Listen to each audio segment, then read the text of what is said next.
Welcome to 10 reasons to lift weights with your feet.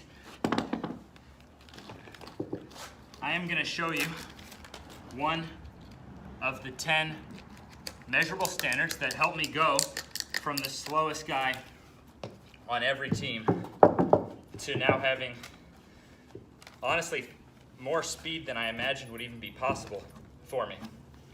So, I have 10 facts here, and the standard that I'm talking about, which I've hit, so now I'm going more than 10%, but 10% for 20 reps, getting thigh at least to parallel without the back knee bending, okay? That's the standard I'm talking about. So I'm now pushing myself for more than that. All right, reason number one is that your hip flexors are the biggest size difference between regular humans and elite sprinters. There's a lot of differences, okay? Glutes, hamstrings. But when Japanese researchers looked at the actual muscular weight difference, hip flexors is the biggest difference between a regular person and an elite sprinter. Now, you could easily say that the glutes push so hard when you run that the glutes cause you to build hip flexors from running. And that could totally be true, but I would argue that it could go either way, and that actually also stronger hip flexors. You ever run with such good form you nearly fall on your face? Okay, I've trained people who they can't actually hold the angle that they should hold to get started because their hip flexors are too weak, so they have to lean back. So if you look at your glute extending, if your hip flexor has to stop there, your glute's only going to develop so far. So, again, this is one of 10 standards. We also have standards for the glutes.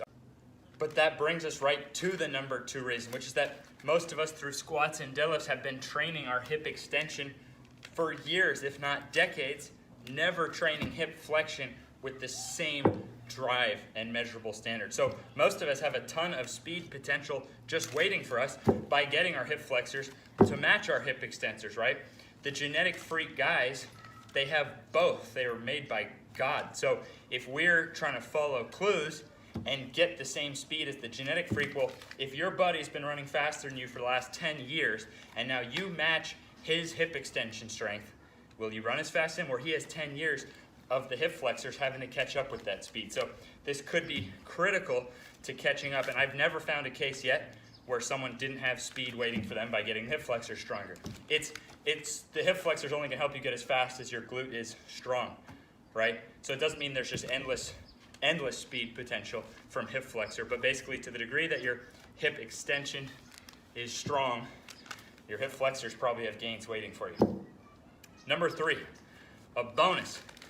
With so many athletes I've trained now, once you start training and lifting weight with your feet, your glutes start getting sore from the training you're doing, from the speed work. So this kind of goes to that chicken and the egg thing, but it seems that on any side of your body, on any side of a joint, you can limit your growth by being weak on the other side, right? A lot of bodybuilders have sworn that training their tibialis plateau busted their calf growth, right? So this is, okay, the calf extends, the ankle, tibialis flexes it. Okay, well the glute extends the hip, and the hip flexor flexes it. So that makes sense. I trained a guy who went to an Olympic bobsled combine. Strongest hip extension I've ever seen. Voted the most powerful rookie for Team USA bobsled, but guess what? By the 3rd day, he couldn't even do it. Why? Because his hip flexors were so sore because he got that sled going so fast, he couldn't keep up with the sled, and that ultimately prevented him from making the Olympics. All right, but it's not his fault, right? I'm not blaming the guy. He didn't have 10 years of hip extension training, but he had been deadlifting for 10 years, right? If he had been doing this for 10 years, my God, Olympic gold medalist for sure. And he didn't come from a track background. Most bobsled guys come from a track background. So they have the hip extension training in the weight room, and they have the hip flexors from track, and they're basically too big and slow to actually, make the Olympics in sprinting. Though I would argue, actually, if they train this, they probably would be. All right.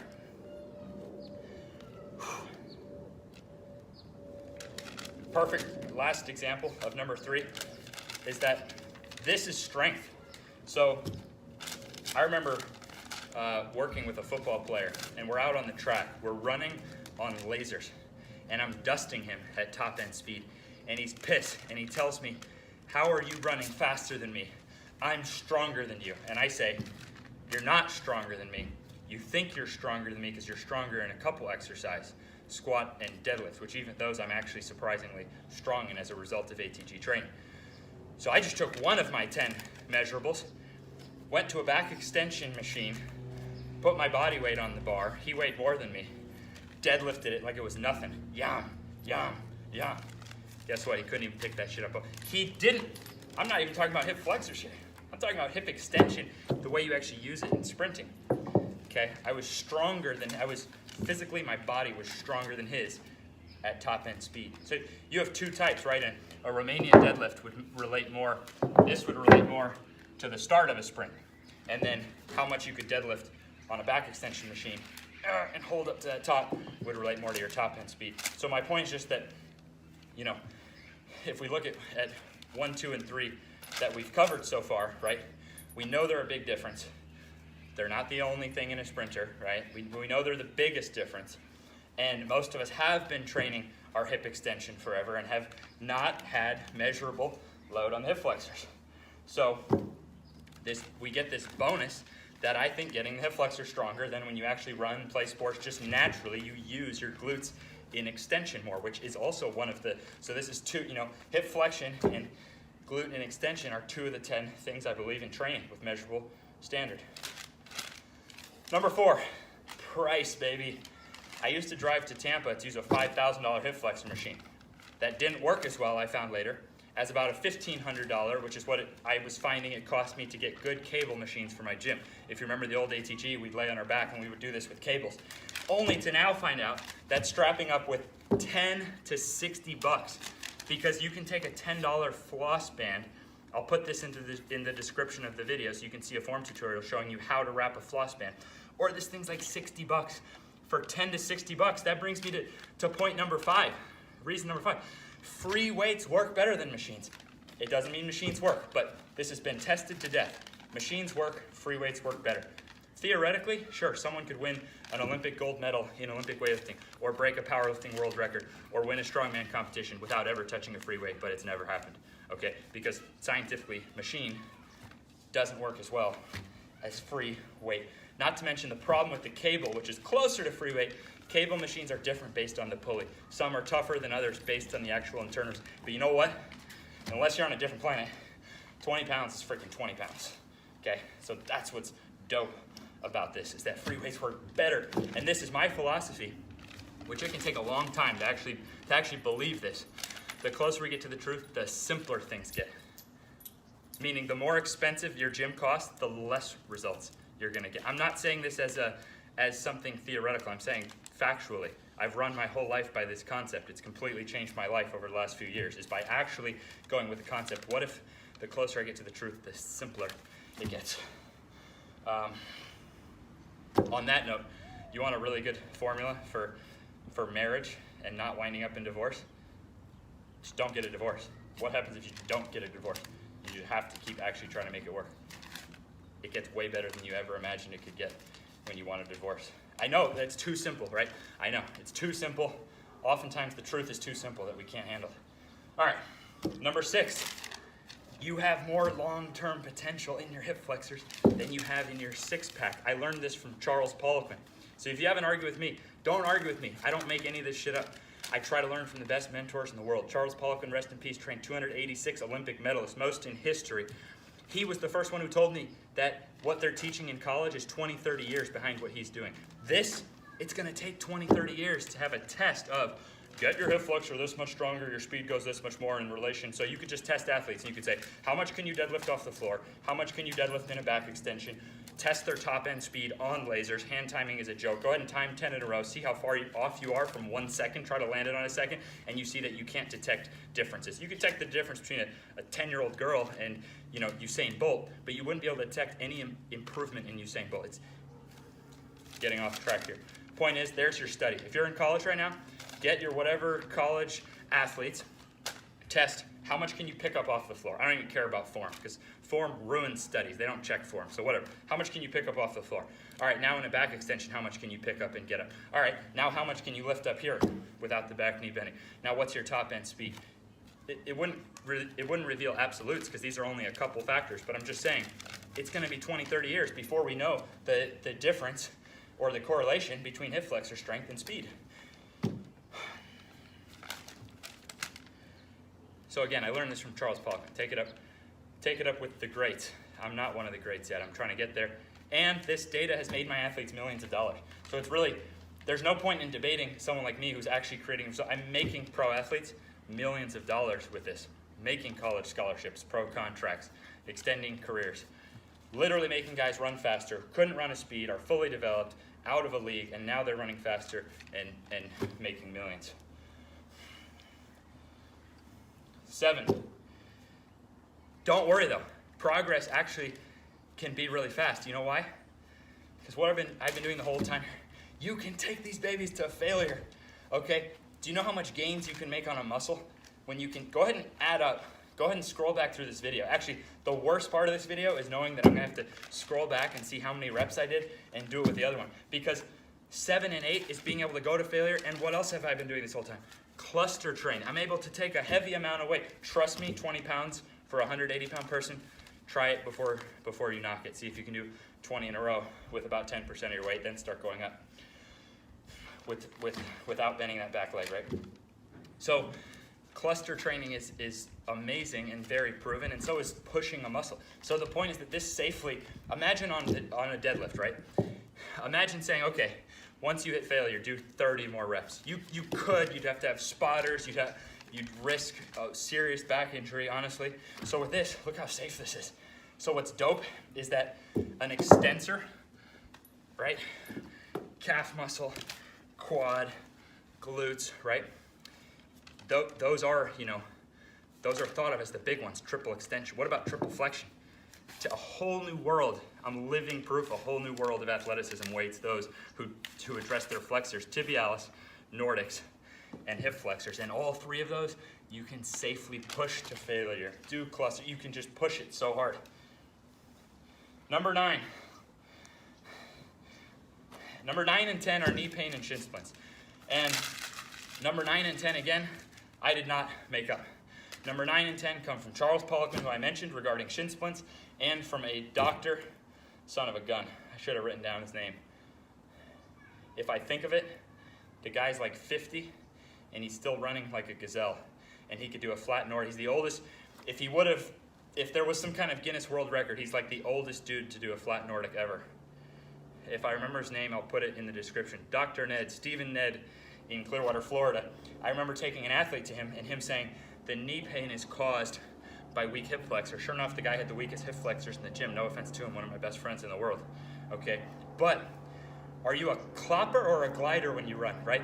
So of course, if you have no VMO and these different things, like if you have no protection for your knee, don't expect to, not have knee pain, right? Knee pain is a measurable mathematical fact. Knee pain doesn't have to exist. Shin splints don't have to exist. Myself and thousands of others are now living proof that these are measurable equations. Drop me off a skyscraper, I'm dead, right?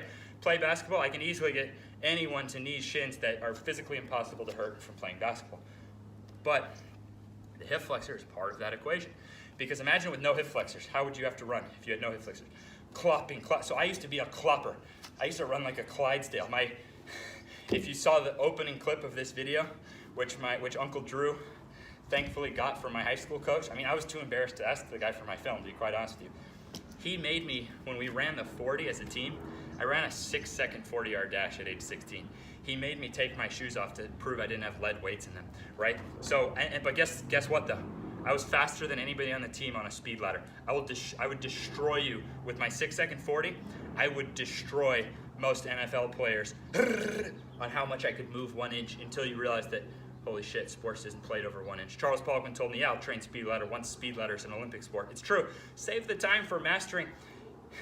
Players today have no idea what Kobe and Jordan were actually doing with their feet. Wait till I do some more breakdowns for you. Most players literally have no clue. They think they're skilled at basketball because they can shoot and dribble, but they don't realize they actually can't even hold the positions in the footwork that their heroes do. They're actually not that good at basketball. They don't have footwork, but they'll kill you in a speed ladder. Speed ladder is one of the things I think is actually ruining athletes' potentials. There's nothing wrong with the speed ladder. There's just not enough right about it. You'd be so much better off mastering the actual movement of your sport, getting hip flexors. You know how many kids I've seen destroy a speed ladder can't do a flat Nordic? Are you kidding me? Even though all the greatest speed success stories in history spent anywhere from 6 to 20 years once a week doing the Nordic. All right, the point is, Dr. Stephen Ned is the one who educated me on the importance of hip flexor for reducing knee pain from not being a clopper. And it was Charles Poliquin who educated me on it, on being able to run gliding across the ground, which Poliquin believed both hip flexor and hip extension in the top end, not your deadlift, your back extension deadlift, related to not getting shin splints, right? These are secondary. With the tibialis and the soleus, we can mathematically make shin splints impossible, but it's obvious now learning from the doc plus Poliquin. So look, oh shit, I had a conclusion on there. All right, I remember my conclusion. Well, I wrote this out. My conclusion was no excuses ever for anything. Just like the closer you get to the truth, the simpler it gets. This is a choice that it doesn't matter if it's true or not. It doesn't matter if what I say about the closer we get to the truth, the simpler it gets. It doesn't matter when I say no excuses ever for anything. It doesn't matter if it's true or not. It's a philosophy, a way of going through life. I just didn't give myself an excuse for not being fast. So I did struggle with my speed year after year after year, but I followed the clues and eventually figured it out. Now I have 10 measurable standards. I can make people run faster. You hire someone to come paint your wall with the same precision, I can make someone run faster. And this is one of those 10. And one of the more important ones, this one plus Nordic, are, in my opinion, this one, Nordic, and the extension, I think, are the three most important, specifically for speed. Fourth would actually be like your reverse step up, some specific forms of that, because I learned from Paul, when you use that VMO really in the top end there, those four would be bigger ones. But the point is that just don't ever have an excuse for anything, and eventually you'll have no reason to make an excuse, because you'll actually achieve the things that you have an excuse for right now. But when you make an excuse, you're lying. You're lying to me. You're lying to anyone you're making an excuse to. You know why? Because we're incredibly powerful. We're so powerful, and it hurts us inside when we make an excuse. We can feel it. You know why? We just lied to the universe. God, whatever you believe, and I believe in both God and the universe, and I believe that I'm lying when I make an excuse, because I do know we're that powerful. So we're so powerful that if you make an excuse, you are lying, okay? Because you are powerful enough to make that go right. So that's my only point I wanted to leave you with. You can figure out how to get a monkey foot. You can figure out how to wrap it up with floss, put it in the description. Any of these things, nothing's that expensive. Even a Nordic bench or something like that, which we have dozens of ways since, just no excuses for anything. Do you see what I'm saying? I'm leaving you with that. It's not enough to have the data and make an excuse. You have the data now, and now you know that you are lying to me if you have any excuse why you can't do these things. And look, what am I demoing was points 7 and 8, that you see this? You can't do this safely with like a squat and deadlift. You can do it. It takes partners, it takes machinery. I can push this muscle so hard.